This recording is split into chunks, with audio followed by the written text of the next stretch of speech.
Новата година идва с послание за мир и любов, за радост и повече късмет. Така е било във Варна и преди повече от век. На прага на новата 1898 година в новопостроения военноморски клуб се провежда първият офицерски бал. Уважаеми зрители, ето къде изпращаме старата година. Днес градската бохема на Варна предпочита сградата на театъра за своите празнични срещи.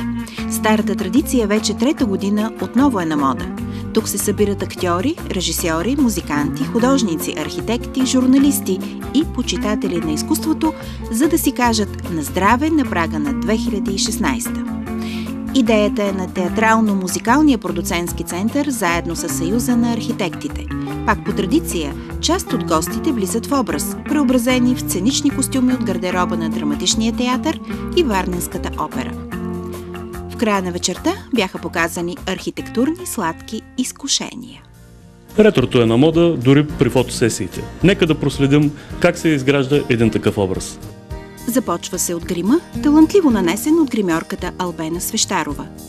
Тя знае кой нюанс е най-подходящ за ретроефект, който едновременно да изглежда блестящ и празничен. Две красавици, актуалната носителка на титлата Мис Варна, Марина Димитрова, и Гергана Атанасова се доверяват напълно както за подготовката на макияжа, така и за ретро стила в облеклото за фотосесията. Нека да видим какво кара хората да се обърнат към ретрото. Най-вече световната мода и модни тенденции, защото в световен план всички дизайнери се обръщат към старите епохи, оттам търсят вдъхновение. В момента във всички колекции можем да открием препратки към викторианската епоха, с много по ръкавите има много кадри, жабота. Почти във всяка колекция можем да открием ретро. Както винаги, магията е в детайла. Всяка жена иска да бъде романтична и това е един от начините, чрез облеклото. Нека видим кои са правилните съчетания при цветовете. Според мен би трябвало да бъдат тон в тон съчетанията в цветовете, за да не дразни прекалено много окото. Но у нас жените обичат да смесват много силни цветове един с друг и тогава се получава един обратен ефект. За този сезон предпочитани са топлите материи – кашмир, вълна, памук, както и коприната за по-изискани случаи. А ето какво ще бъде актуално през пролетта. Тази година ресници са много актуални. Дантелата, всичко, което прилича на бельо, облечено като рокля, продължава да е актуално. И отново казвам кадрички, жабота, романтика. Докато разговаряме, фотографът Радослав Бояджиев лови всеки миг от подготовката на моделите. Не ви ли приличат девойките на приказни персонажи, които се готвят за своя първи бал? Едни неочаквани Белоснежка и Червенороска, за които светът тепърва ще разкрива красотата си. Сега, уважаеми зрители, ще ви потопим в магията на стъпките, а наш гид ще бъде Георги Пейчев Степ. Степ-танцорът е с повече от 40-годишна сценична дейност, талантлив, неуморен и жизнен. Миналата година той взе няколко престижни отличия и продължава да е любимец на публиката не само у нас, но и в Финландия и Норвегия, където е работил.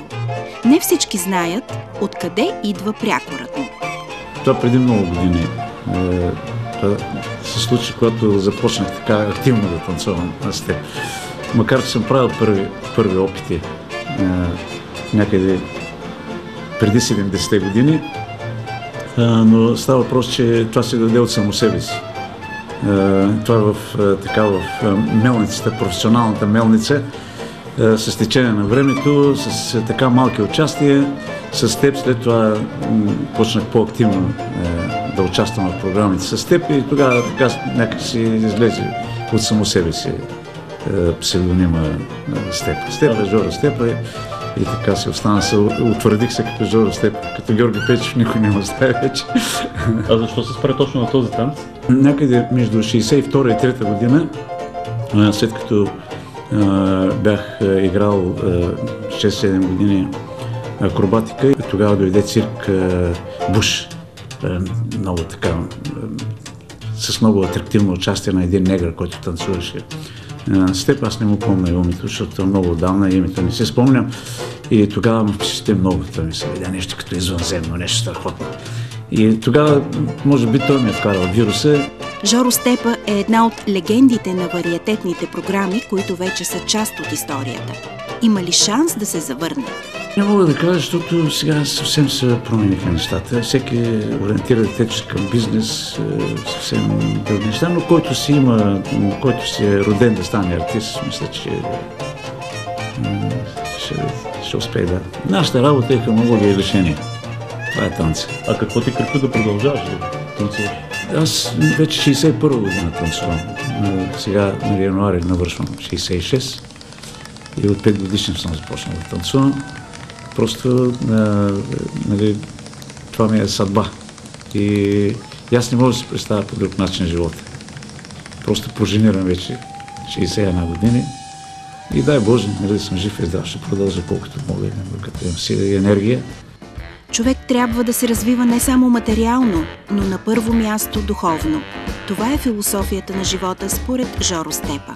Аз съм православен християнин, вярвам в Бог и нали, както ние физически, ние повече се отдаваме физически нали, за тялото. Хапваме, пиваме всички удоволствия материални и става мъртва душа в живо тяло.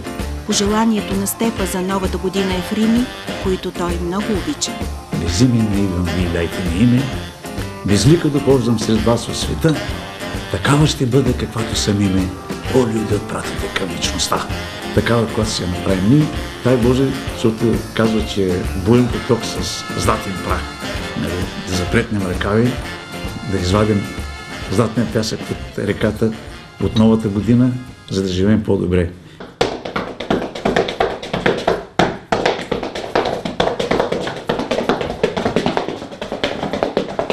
Това беше всичко от нашата светска вълна. Бъдете здрави!